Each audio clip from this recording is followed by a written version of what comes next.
Welcome back to the show. We are glad you're watching. Joy Chelagat is with me in studio. She is the head of social media here at the Standard Group, and we're talking about tweefs. So did you see the learned friends? That's what they call themselves. Ahmed Nasir Abdullahi, Murkomen, Kipchumba, Senator as well, Elgeyo Marakwet, go at each other on Twitter from this to that to the other. And it got really nasty and got other people weighing in to be like, calm down, everybody. This is not the way to go about it. Why and what caused that? And did they have to go that far? And tweefs, other tweefs as well that we've witnessed in the past, we'll be discussing them with Joy.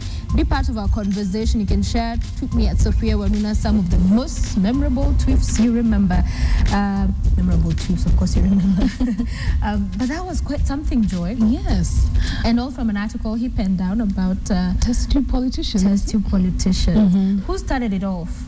Well, one thing we know is that Abdullahi has always been quite the controversial man, you know. He's very good. From the way he speaks to what he writes, that's who he is. So he wrote an article about test tube politicians, and Murkomen caught feelings, as guys like to say. Right. And it was just back and forth, and even had Martha Carrera weighing in on it. Yes, I saw her talking about them, you know, that is not the way to conduct themselves. But the article did not mention names. Yes. So Murkomen knew it was him. What was interesting that he just figured, he's talking about me. So that's interesting. He picked from that and then just started off. Well, you know, sometimes I think it's the same way Pulse writes, you know, the back page of the Pulse where they write, I think it's Overheard. Yeah. And they talk about a certain artist and they give you features of things that would make you know who it is. Yeah, so like that light lady with a pink jacket and black pants. Who was seen short hair. Yeah. Exactly. But I think at times it's just he wanted to, you know, push someone's buttons. And I think knowing Abdullahi and what he's been doing before, it could have been his intention, you know, to spark that debate. Right. Yes. The fact that it went on and it was he says this, then he says this, then he says this, you know, what did that say about the two? I'll first of all start with the senator. The senator is a man who represents a whole constituency of people. Right. There are so many people, you know, in Elgeyo Marakwet who look up to him. So when he has an exchange of words, a public exchange of words with a fellow lawyer, and such a prominent lawyer, you know, it doesn't portray a very respectable man. It's understandable that you may have differences of opinion, but at some point it got very personal. And, you know, the words that were exchanged were not what you would expect an elected member to kind of say. Yes. Yeah, and even one of the tweets talking about it is why he had, you know, sought the downfall, you know, his removal from the JSC. So then you start revealing even things that perhaps you'd ordinarily not want people to know, but I felt like it really pushed him to the edge that he was so angry, he was not quite thinking about what he was saying. Know what happens is when you're caught up in an emotion, and I think ladies can completely understand that. There are times when you're completely worked up and 20 people are talking to you at the same time and you just snap. And it's also a common technique that is used in interrogation where they badger the witness, you know, until you just start blurting things that you hadn't planned out to say earlier. So I think especially for an elected member of parliament, we would expect a little bit more. Yeah. For Abdullahi, we're used to him having these controversial things on Twitter, but I think they also carried it a little too far. And I'm sure they have each other's numbers, or if they don't, they would be in a place to access them and they could have this discussion elsewhere. But at some point, I think it became like an ego war where one person says this and then there's a retaliation and rebuttal to that, and just completely spun out of control. Out of control. So for the senator, much more to lose. He's an elected member, because sometimes you feel with some of these tweets, one person doesn't have much to lose. They can go at it. They will keep going and going. And then it's one person who, by replying and engaging this other person, it's just purely hurting them. Yes, and it completely hurts you. And sometimes, you know, it's the same thing. Remember when we were talking about the pastor who was caught with someone's wife. It was such a big scandal because he was a pastor. Not, I mean, if it was any other man, yes, it would be a scandal, but not as big a scandal because he represents, you know, a community of people who need people spiritually. So I think sometimes as a person of prominence, when someone sends you a negative tweet, you have to really think, and I think we'll get into tweet etiquette later. Yeah. But yes, you really have to consider what you have to lose. lose. Yes. Let's go a little bit back to some of those tweefs again we've seen play out, and most of them have seen the entire, group of Kenyans on Twitter go all out. And one that stands out is someone tells CNN ahead of the elections, and there'd been all of the coverage locally, internationally, everybody anticipating them coming, and then there was that report by Nima, which elicited a lot of angry tweets going out to CNN, even demanding an apology. Yes. Yeah. I have to first of all just say that I was one of those guys who was. And look at that picture. Yes. Ready for CNN. Okay. Remember that Nima, for those who didn't watch the clip, Nima Bagir had gone to some bushes somewhere, and she was interviewing people who were saying they were ready to fight, and they had these handmade guns, and they had painted themselves white, and they had wigs, and they were rolling around in the grass. Yeah, like some crazy militia. And then she titled it "Kenyans Armed and Ready to Vote." And what was even more offensive was that one of the gentlemen was speaking in Swahili, and it was completely mistranslated. And it sounded like, Kenyans are going to go fight and they're baying for each other's blood. That is the situation.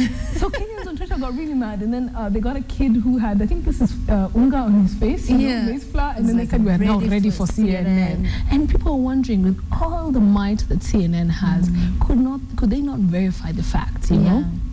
Could they not verify or just check on what exactly is going on? So those are one of the things that people are really angry about. And I remember one of my friends who's a CNN reporter, she actually wrote a very long article about how Kenyans are responding to it and the irregularities in the story, and people demanded an apology, but it didn't come through. You have another picture on that? Yes. And it wasn't just CNN. I think CNN was the first one to do that negative story, but you could tell that so many people were baying for Kenyan blood. They're just waiting for Kenyans to fight. Yes. And someone was saying that a few days after the elections, people are leaving JKA quite disappointed because quite a number of international reporters are waiting for the ratings that come with, issues, negative issues such as the post-election violence of 2007. So this one is saying, Kenyans, brace yourselves, international reporters are coming. Oh my gosh, yeah. Yeah, because the war, for them, what will make news is bad news. Unfortunately, what leads. But Kenya was coming from a 2007 experience, and it was important for everybody, and also that was part of what fueled the outrage. It was important that this one was gotten right, and so that there was already somebody indicating that things are wrong, then it was quite something. And it would be something completely different for most Kenyans. What they felt that if the report was factual, but with all the irregularities that were there, they just wouldn't work. So this was after the elections. So they had all these big five animals, and then they're all saying, ha ha ha. All of you are so fight, and then the wildlife are laughing, the elephants, and even the giraffes,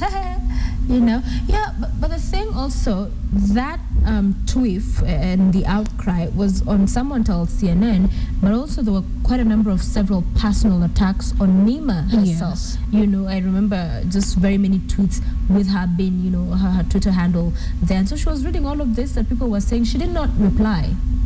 And that was quite wise, because how do you reply to a country that is furious and baying for your blood? I mean, seriously. And you know that at that particular time, emotions were already running high in the country because of the elections. And I mean, it was a 50-50 kind of election. And then Kenyans remember what happened in 2007, so they just don't want it to go back. So I mean, at that point, it was the best way forward for her, and I think she did very well by just not replying. Yeah, and that she was around, because I remember I was at Bomas and she was there, and I kept thinking, OMG, at least you're good, you're safe, nobody's coming, because it was really heated and all online, and she was around still covering the election. So brave, strong girl there as a person, but good move not to reply and engage. But the message was out, CNN clearly, of course, did not apologize. An apology then would make everybody, even who did not know about what was happening, get to know. Yes, and just add fuel to the fire. Yeah. Then there was someone tell Uganda, our neighboring brothers and sisters. Yes. It was about cows. Yes. During in April, when Uhuru was being sworn in, Yoweri Museveni spoke and he talked about how we need to tell the West Pokots to stop stealing our cows. So Kenyans got enraged, and then it was all about cows all over. It was just about cows, and then it started from cows, and it just fizzled and spun out of control, to something else completely different. So there were cultural attacks on Ugandans and all these ridiculous images that were going back and forth. And that's a sad thing about most tweefs. They sometimes start on particular incidents or on particular topics that were actually pertinent topics, but from there just goes on full-on attack on personalities and cultures, and that's exactly what happened with the Someone Tell Uganda. Yeah, and they take a life of their own, in essence, and that life, the unfortunate thing is that there's no control. It becomes a monster. It could grow into anything, and feelings could be hurt. Of course, those songs at least were at a national level, and there's still primitive energy. Oh, primitive energy, I think, is the landmark of all tweefs in Kenya. Tweefs, but that was Korean Airways. That was a bad mess. It was terrible. For those who probably hadn't gone through it, Korean Airways, what had happened was that they were launching a flight to Kenya, and they were saying that come to Kenya, and they had a lot of things, and at the bottom they said, come to the indigenous people with their primitive energy. I really want to throw this iPad. And it was fire on Twitter, because now people were in a primitive energy, so then it went all sarcastic, so guys were sharing different photos and saying, is this what you call primitive energy? And I think the best thing about it was Kenyans were so incensed, and the volume of tweets that came out of that were so much that the airline actually apologized. Yes. And that just shows you the power of social media. To get an airline to apologize, that was really silly and stupid of them, but that they apologized, they saw, it caught their attention. And I think that's one of the best things about social media, is that it allows you to have a voice and to have direct access to some of these big CEOs, for example, and some of these big corporations. So if a corporation does something that you're unhappy with, you may not have the capability to walk to their headquarters, but you can, talk to them and complain on their Twitter handle, as much as we've seen with things like Kenya Power. When there's problems with Kenya Power, people bombard Kenya Power, and then you see there's a response. So it gives people direct access to the organization, even if it's to their community, to their customer service. It still, at the end of the day, gives you access to them. Yeah, it's access you definitely didn't have before. That it has created that kind of platform. And one other major one has Justin landed yet. I remember when I first went online and saw that, I was like, who's Justin landed yet? What is everybody on about? Then just went to the hashtag and finally got to see what she tweeted, and was like, this must be the most insane person ever. How do you put out something like that? I know. I was also quite incensed when I saw it. I was furious. Because how, she actually made an attack on two different constituents. One, she made an attack on black people, because she said, I'm white, so as if white people cannot get HIV and AIDS. And then the second thing she was saying is that Africa is the hub. If you read through what she was saying, it was a joke, but it kind of, talked a lot about the cultural stereotypes that she had about white people, black people, African, and AIDS. And it was global. And someone was saying, I'm sure she just doesn't want to land, because if she lands, people would actually, be like hawks on her. So yes, it wasn't a very pretty sight. But I think the best thing I liked about it was a turnaround, that someone started, registered a domain name and started a charity where people would donate. Yes, with that, just taking advantage of the fact that the whole globe was talking about it. So the charity now would donate to people living with AIDS, and I think it was a good PR spin. A good PR spin, but for her, tragic end to her job. And rightfully so, because at the end of the day, you may have, cultures have stereotypes. In Kenya, if you're white, and many white people will tell you, people assume that you have all the money in the world. People assume that if you're a black girl walking with a white guy, that you're a gold digger or something like that. Stereotypes are there, but some people reinforce those stereotypes, and that's what I think many people were outraged about.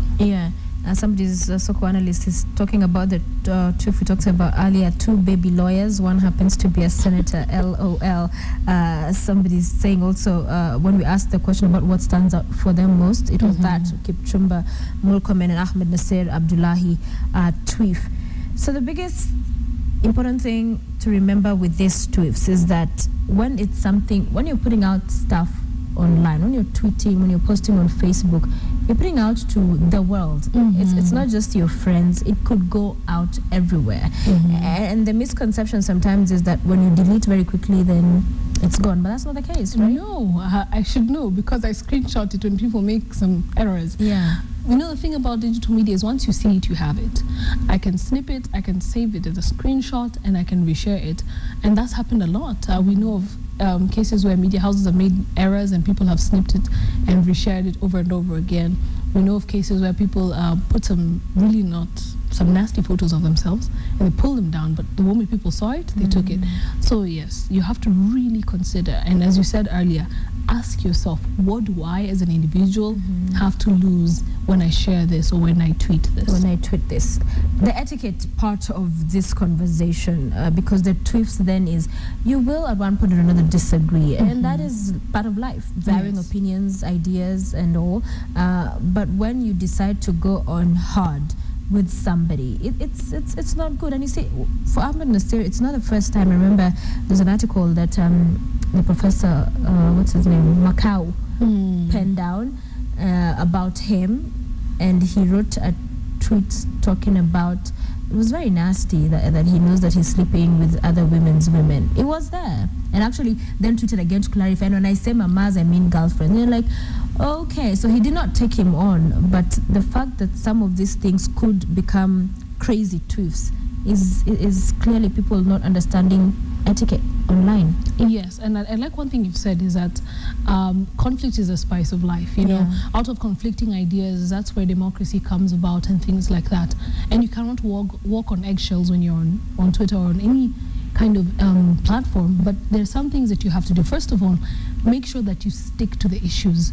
If we started a debate about education systems in Kenya or about laptops, let's stick to the laptops. Right. When I realize that you're going personal, you're going political, or you're going tribal, end that discussion right there. Do not respond, because what you're going to do is that it's going to spiral out of control, and now you're no longer talking about what initially started the discussion. So stick to the issues that made you tweet. Yeah. Yes. Because I like for the Murkomen Up Minister, you know, tweef, it was because Murkomen had come out very strongly when Murkomen came out strongly when Ahmed Nasir had said certain things about this whole conflict on the supremacy battle, what's happening. So they should have stuck to the issues. Yes. You said this is what the law says, you said this is what the law says, not getting personal. Yes, and I think the problem with most of us is that we take cheap shots.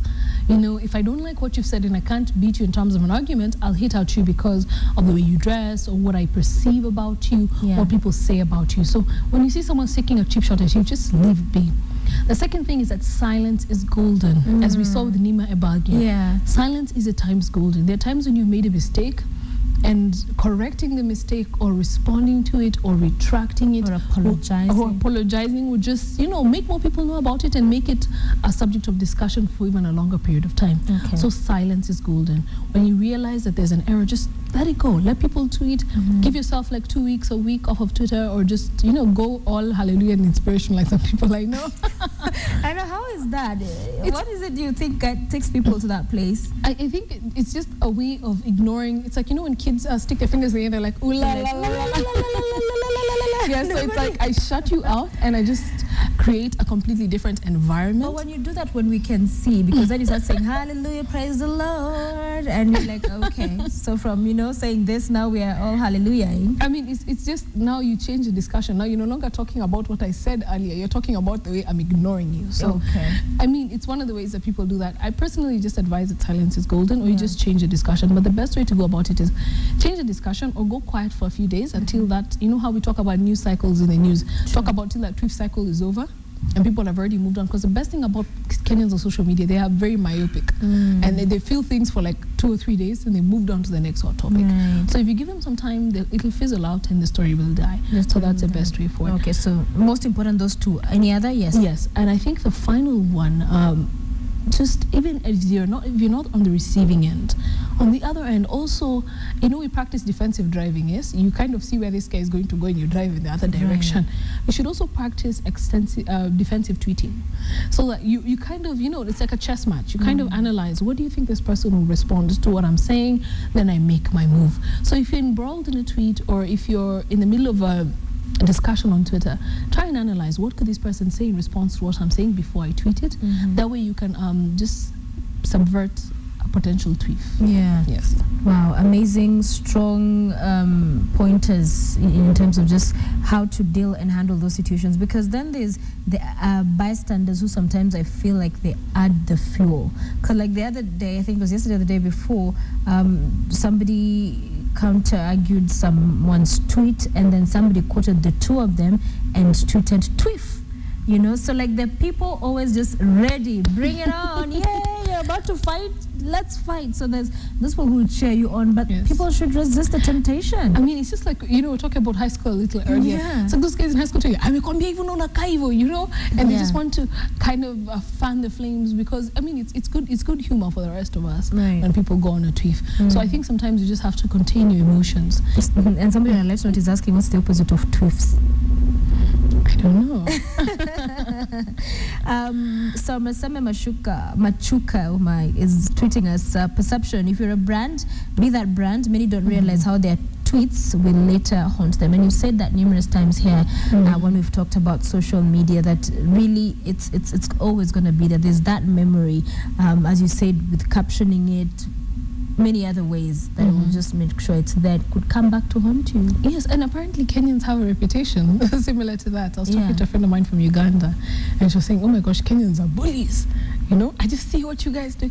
And I mean, at the end of the day, that's similar to what we're talking about here, is that the more you talk about, and the more you talk about certain things, and the more you launch attacks on brands, even when you feel justified, you create an image of yourself. And we created an image of Kenya as a country that picks on Uganda, picks on, you know, Nigeria, and CNN, and so we have this image that Kenyans on Twitter are bullies. So I mean, so you have to be really careful. Much like Kenya has already created an image for itself, as individuals, you have to also be very careful about the image you create. Yeah, because some of these people already have created, I think for some, very sensitive, because everything asks you to the extent of going all out on Twitter. Really, there should be some decorum, or hold, you know, just shikilia up. As you said, silence is golden. As we wind up, I remember one that just really played out, because what we talked about a lot was KOT going all out on somebody and them keeping quiet. But someone tell Nigeria and someone tell Kenya, they locked horns. Yes. For a very, you know, it went on and on and on, and it was quite something. Actually, it only went silent when, sorry, I'm forgetting the name, this brilliant writer, he passed on. I think that's when Kenyans are like, okay, people are like, you know, let's respect that he's passed on. I don't know why his name has gone away, but yes. Actually disappeared from me as well. Yes, but I'll remember after this is over. But yes, it went on and on. I think it's also because Nigeria has in numbers. You know, Nigeria is one of the most populous countries in Africa, if not the most. And also in terms of internet and social media uptake in that country, it's pretty high. So that's why I think it went on for quite a while between Kenya and Nigeria. All right, so the 3 reminders very quickly. The main points to remember in social media: tweef, and so social media etiquette, and especially in tweefs kind of situations. Okay, I can't remember the exact order, but we talked about silence being golden. Yes, and then there's also defensive. Defensive tweeting. Yes, see where it's going and then tweet. And then the first one that we talked about earlier was stick to the issues. Stick to the issues, not go to personalities and saying, yeah, I know your wife, even your child went to what school, and you're just here talking to us about what. Well, thank you, Joy. Thank you. Always a pleasure talking to you. There you have it.